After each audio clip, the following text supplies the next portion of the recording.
सूर्य और चंद्रमा स्थिर रहते हैं एक जगह, तो इसलिए वहां पर दिन रात का भेद नहीं होता। और वो देव 24 घंटे मतलब पूरे 8वां दिन बिना भोजन पानी किए हुए, देवों में क्या है, कबलाहार नहीं होता। जैसे अपन जैसा भोजन करते हैं वैसा भोजन नहीं करते। जिस देव की जितने सागर की आयु होती है उतने 1000 वर्ष के बाद, जैसे मान लो किसी देव की 1 सागर की आयु, तो 1000 वर्ष के बाद उसके कंठ से अमृत अपने आप झड़ जाता है। तो इसलिए देवों में संयम भी नहीं होता, क्योंकि वो अपने आप ऐसी व्यवस्था है कि आप सोचते हैं और हाँ वो मतलब झड़ेगा ही झड़ेगा, आप ना भी चाहेंगे तो भी झड़ेगा। तो इसलिए संयम का अभाव है देव, इसलिए देव भी तरसते हैं मनुष्य पर्याय प्राप्त करने के लिए। इस पर्याय का इतना इम्पोर्टेंस है, इस पर्याय का एक एक समय अमूल्य है।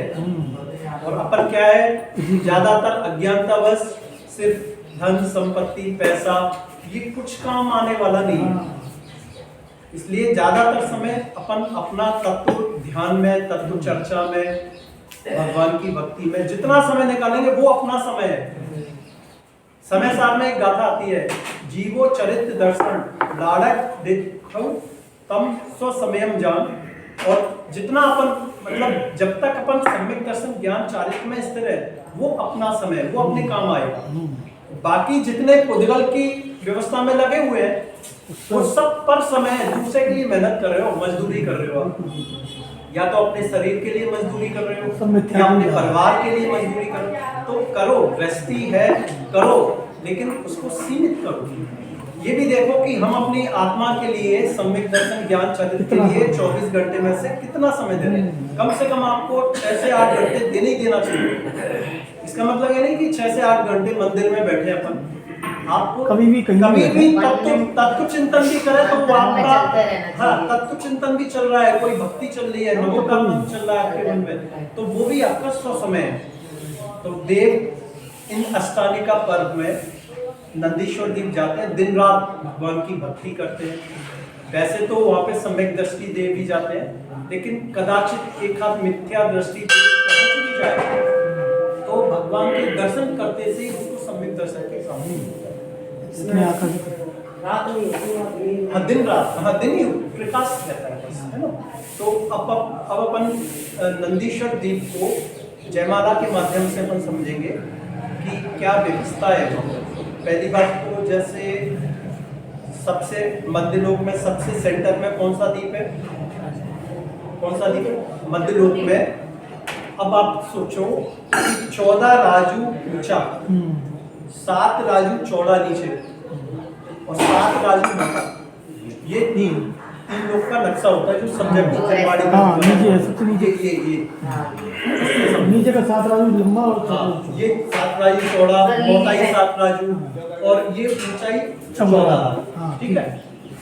अब मतलब ये कौन सा ध्यान कहलाता है, संस्थान विचय ध्यान।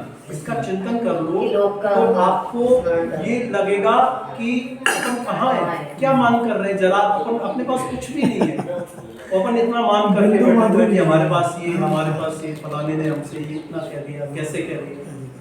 अब ये 14 राजू ऊंचा है, इसके मध्य में एक बिंदु रख दो, इतना है मध्य लोक पूरा। और इस मध्य लोक में भी एक सेंटर में जम्बू द्वीप है, फिर एक समुद्र, फिर एक द्वीप, फिर एक समुद्र, फिर एक द्वीप, फिर एक समुद्र, ऐसे असंख्यात द्वीप समुद्र है। एक द्वीप है। हाँ, और असंख्यात द्वीप समुद्र है। और नंदीश्वर द्वीप कौन सा द्वीप है, 8वां द्वीप। जम्बू द्वीप जिसमें अपन रह रहे हैं, जम्बू द्वीप के 6 भाग होते हैं, भरतक्षेत्र, हेमवत, हरि, विदेह, रम्य, भैरण, 7 भाग होते हैं। 6 पर्वत के द्वारा 7 भागों में डिवाइड होता है। और जम्बू द्वीप उसके भरत क्षेत्र में पूरी अपना विश्व समाया हुआ, मात्र 526 6/19 योजन है पूरा, जहाँ जहाँ भी धर्म है, हाँ सारी कंट्री भरत क्षेत्र में समाई है।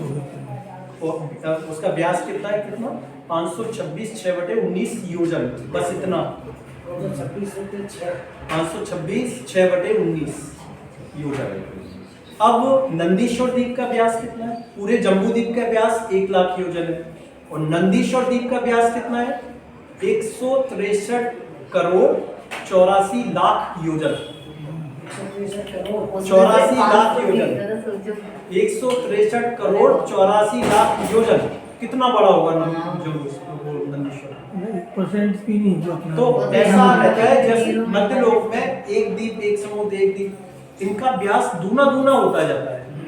जैसे जम्बूद्वीप का 1 लाख योजन है, लबड़ समुद्र आएगा उसका व्यास 2 लाख योजन है, फिर अगला द्वीप आएगा उसका 4 हो जाएगा। ऐसे दूने दूने होते होते अंतिम जो द्वीप समुद्र होता है उसका व्यास की तो कोई चर्चा ही नहीं आती जनवाणी में कि कितना हो, है ना।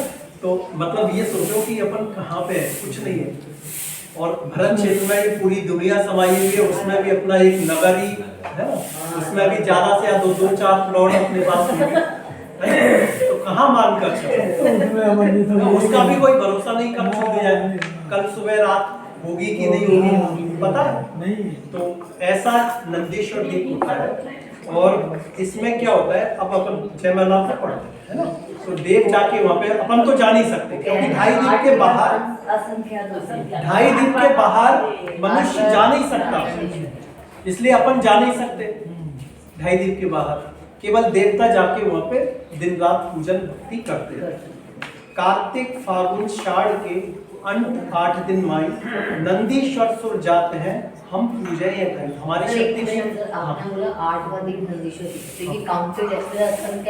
हाँ नहीं काउंटेबल नहीं, उसके बाद 9वां दीप आएगा, फिर 10वां आएगा, फिर 11वां, फिर ऐसे असंख्य दीप। मतलब आप संख्या कहाँ तक गिन सकते हो, करोड़ अरब, अरब के आगे वो उससे भी इसी से संख्या होते हैं कि उसकी गिनती नहीं, उनकी गिनती नहीं जा सकती ऐसे। तो कार्तिक फागुन शाढ़ के अंत 8 दिन माई नंदीश्वर सुर जाते हैं हम पूजा। तो ये तो अपन ने समझ लिया, साल में 3 बार आता है, कार्तिक फागुन और आषाढ़ के अंत के 8 दिनों में। सुर माने देवता लोग जाते हैं, चारों निकाय के देव, और हमारी शक्ति है नहीं, हम जा नहीं सकते, तो हम यहीं पे नंदीश्वर द्वीप की संरचना को अपने मन में स्थापित करके यहीं पे पूजा कर रहे हैं। 163 कोड़ जो जन्म लाख 84 एक दिशा में, ये वही आ गया 163 करोड़ 84 लाख एक दिशा में व्यास है नंदीश्वर। इतना चारों तरफ एक ये व्यास है सेंटर से एक दिशा में। 8वां दीप नंदीश्वरम भास्वरम भवन 52 प्रतिमा नमोश।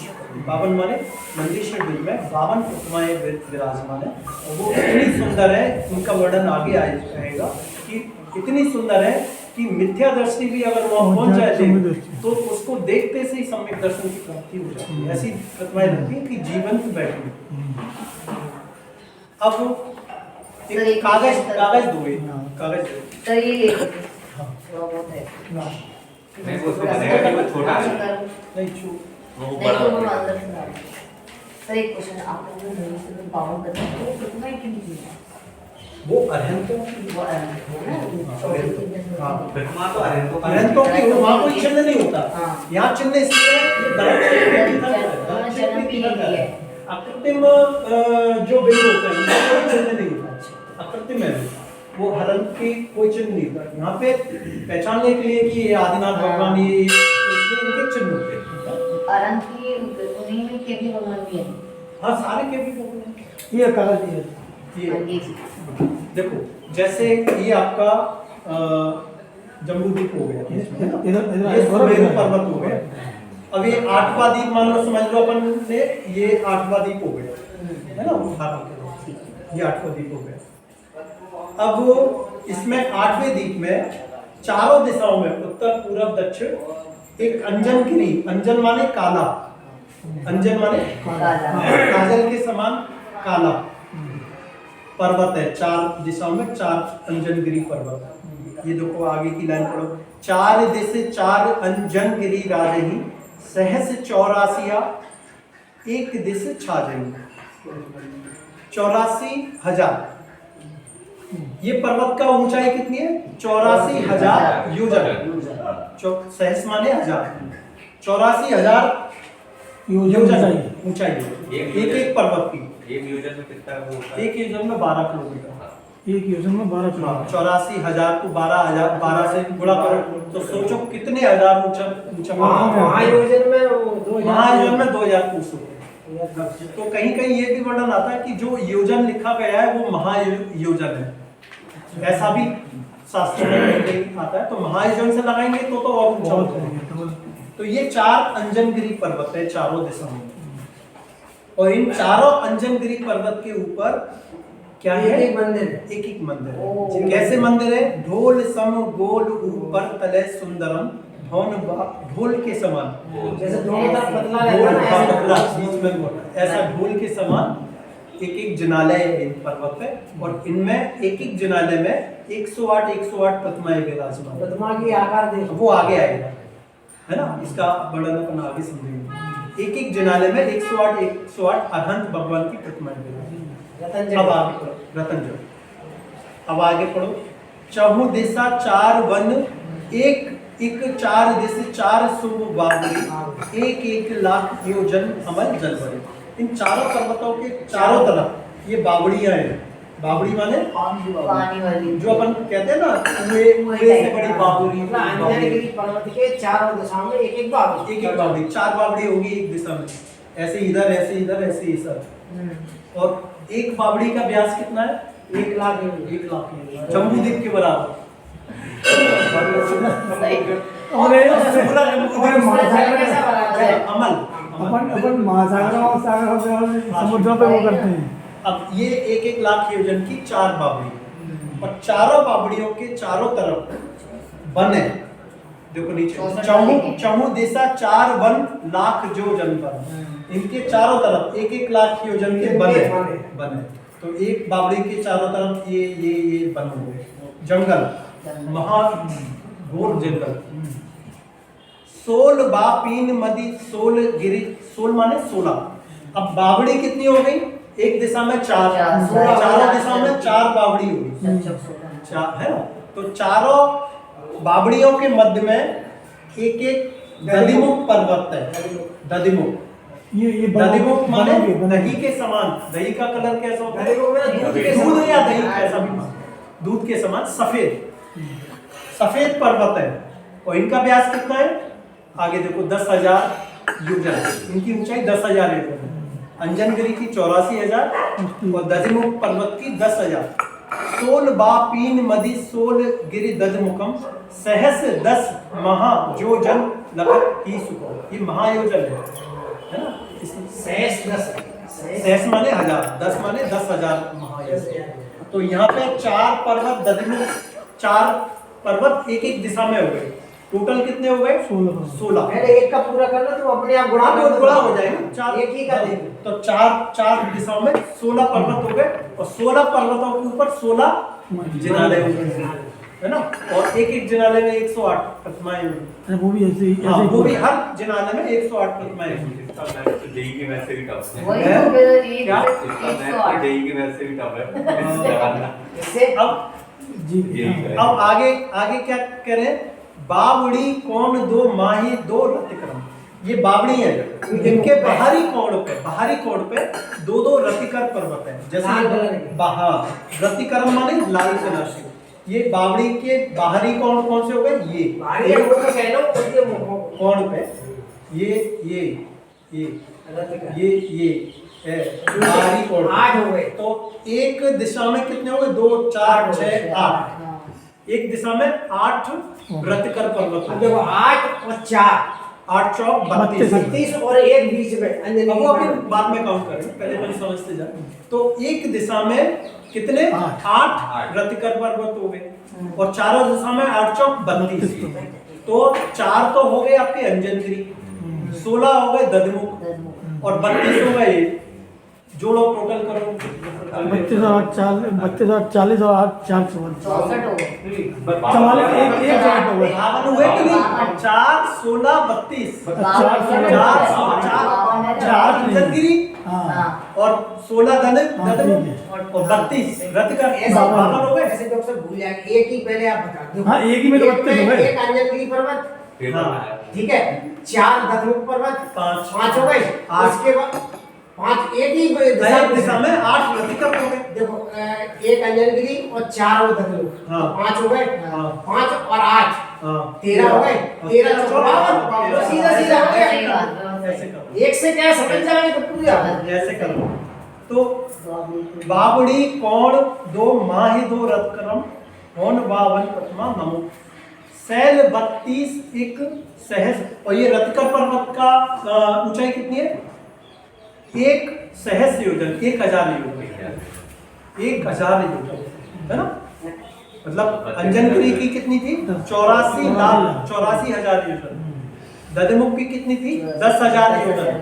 और रतिकर की 1000 योजन। अब आगे क्या करें? 4 सैल 32 एक सहस जो जन कहे 4 16 मिले सर्व 52 रहे। 32 4 16 मिलके कितने हो गए? 52 पर्वत। एक एक शीश पर एक जिन मंदिर, हर एक पर्वत के ऊपर एक जिन मंदिर। तो कितने हो गए? 52 जिन मंदिर हो। भौन 52 प्रतिमा नमो। अब इनके बिंब का वर्णन आ रहा है आगे। बिंब 100 रतन मही सोहई देव देवी शरम नयन मन मोहई 500 धनुष तन पद्म आसन परम भवन 52 प्रतिमा नमो शुक्र। एक एक जिनालय में 108 जिन बिंब विराजमान है अरहत पर, जिन पर कोई चिन्ह नहीं, अकृत्रिम है, किसी ने बनाई नहीं है, अनादिकाल से बने हुए, अनंत काल तक चाहे कितनी भी प्रलय आ जाए ऐसे ही बनेंगे। तो सर अनंत परमेश्वरी भी बने जैसे ये, तो ये भी तो पहले मतलब ऐसे होंगे तभी तो बने होंगे, ऐसा नहीं है? अनादि से अनंत परमेश्वरी वो तो बनते आ रहे हैं, दूसरे आते आ रहे हैं, दूसरे बनते आ रहे हैं। अकृत्रिम चक्रालय का यही रहता है कि किसी ने बनाई नहीं है, अनादिकाल से बने हैं, अनंत काल से बने रहे।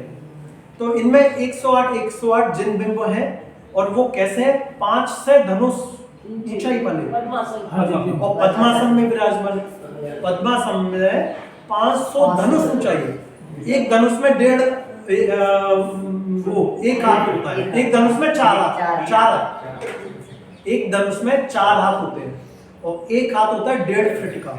तो एक धनुष में 6 फीट हो गए, मतलब अपनी सामान्य धनुष की काया कितनी है? 6 फीट, 3000 फुट, मतलब अपने बराबर एक धनुष। अब सोचो अपने जैसे 500 ऊंचा कर दो। सर जब वचन वाले बाबा को देखते तब हाँ, इतना बड़ा तब इतने, तो वो मतलब आपका 56 30 3,000 फीट, 3000 फुट की ऊंचाई वाली। सुमेरु पर हिमालय पर्वत कितने ऊंचा है? 1000 फुट ऊंचा होगा। 3000 ऊंची प्रतिमा है। जिनालय कितने की फुट? वो 108। वो भी सिर भी ऊपर करने में भी अब वो देखो मनुष्य तो जा नहीं पाते, देव जाते हैं, देवों के पास विक्रिया रिद्धि होती है, वो अपने आप को ऊंचा करके भगवान को दर्शन विक्रिया से ऊंचे होते हैं। तो उनमें 500 धनुष की 108 प्रतिमा। अब उनका स्वरूप कैसा है? लाल नख मुख नयन श्याम अरुण श्वेत है। अब ये भगवान विराजमान है तो इनमें तो बालों का रंग काला नहीं है, क्योंकि कर भी नहीं सकते, फिर वो अशुद्ध हो जाएंगे। तो वहां तो जीवंत प्रतिमाएं लगती है, जैसे जीवंत अरहंत परमेश्वर। बाल कैसे? काले, आंख लाल, जैसे अपन वैसे ही दिखते हैं। हाँ जैसे अपन वैसे दिखते हर कलर हैं। नख लाल, लाल नख मुख नयन श्याम अरुण श्वेत है, श्याम रंग भय काली, सिर केस छवि केस काले, मतलब ऐसा लगता है कि जीवन भगवान बैठा। वचन बोलत नहीं, वचन बोलत मनो असन हसत कालुष, बोलते नहीं है लेकिन फिर भी ये ऐसा लगता है जैसे बोल रहे हो। अभी बोल पड़ेंगे, अभी बोल पड़ेंगे, अब हमसे कुछ कह रहे हो। और देखते से ही जितने पाप संचित करते हैं जीव, उनको देखते से ही उनके सारे कोट शशि भानु दुति तेज छिप जाते हैं। शशि माने होता है चंद्रमा, भानु माने होता है सूर्य, कोटि माने करोड़ों। उनका तेज इतना होता है कि करोड़ों सूर्य चंद्रमा अपने पूरे प्रकाश, मतलब जैसे 12 बजे जो पूर्ण प्रकाश रहता है तीव्र, और पूरे उसमें हो करोड़ों सूर्य चंद्रमा, उनका भी प्रकाश इतना नहीं होगा जितना एक एक जिन बिंब का इतना प्रकाश होता है, कांति होती है। कोट शशि भानु द्रुत तेज छिप जाते हैं, महावैराग परिणाम ठहरा। जो जो उनके दर्शन कर लेता है देव, उनको महावैराग्य उत्पन्न हो जाता है। सम्यक दर्शन मान लो, वैसे तो सम्यक दृष्टि दे नहीं जा पाते हैं वहां तक, लेकिन कदाचित एक आध देव पहुंच भी जाता है तो उसको भी देखते से ही, दर्शन करते से ही वैराग्य की प्राप्ति हो जाती है। और वैराग्य, जब तक वैराग नहीं है तब तक मान लो आपको सम्यक दर्शन भी नहीं है, क्योंकि सम्यक दर्शन का पहला गुण संवेग और निर्वेग है। जब तक आपको संसार ताप स्वरूप, आप पूजाओं में तक हमने कई बार पढ़ लिया, संसार ताप विनाशना चंदना कई बार चढ़ा लिए, लेकिन आप अपनी अपनी अनुभूति देखो कि वास्तव में हमें संसार ताप स्वरूप प्रतीत हो रहा है कि नहीं। 106 डिग्री का बुखार हो तो आपका मन कहीं लगेगा?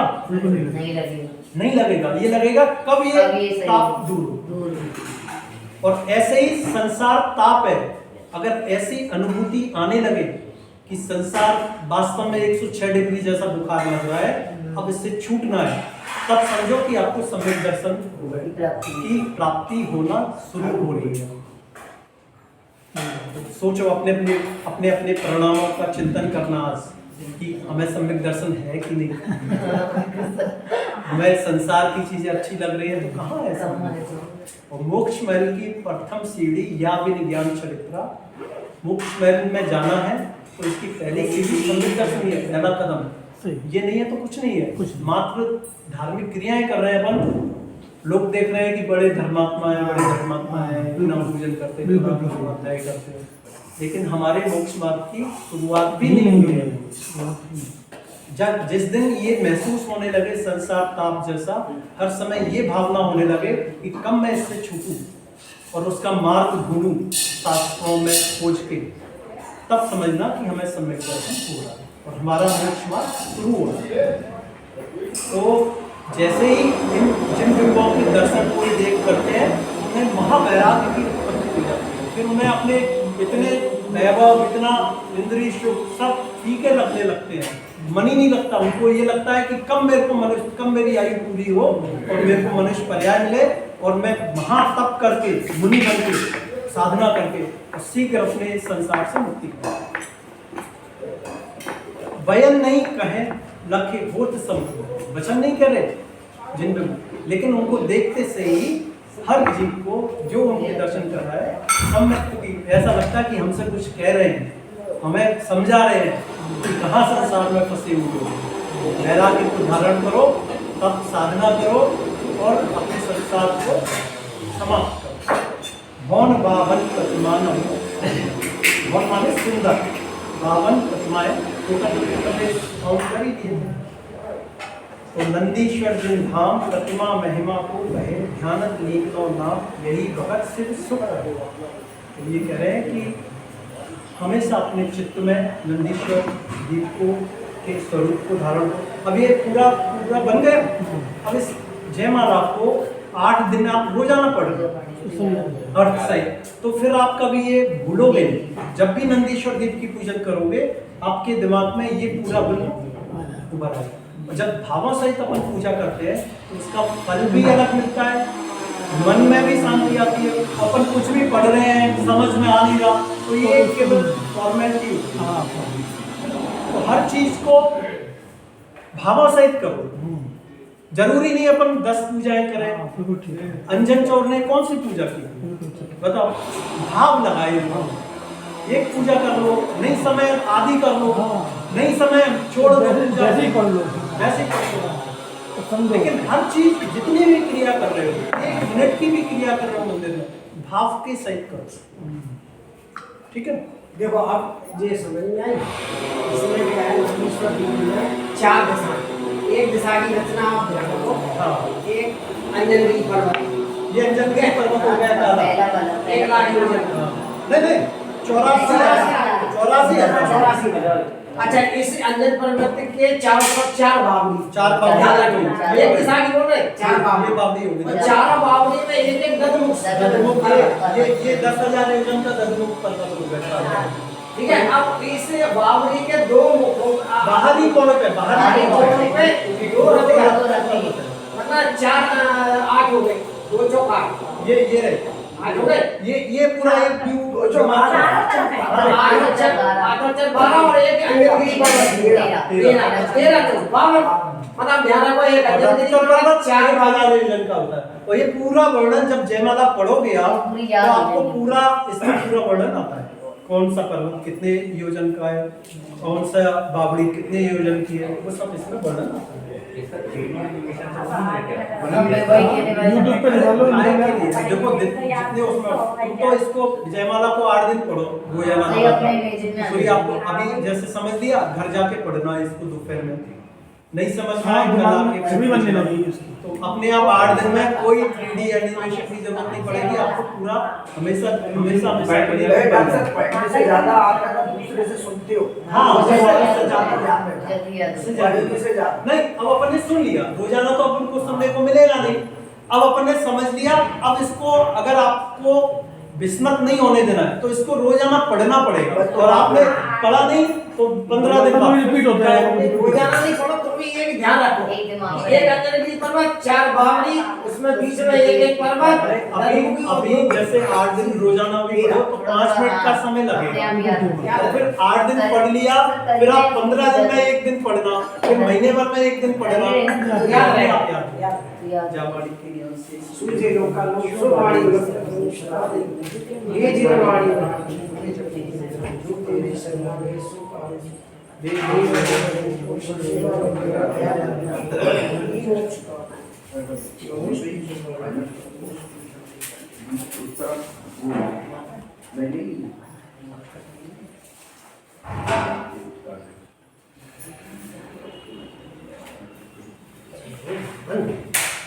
नहीं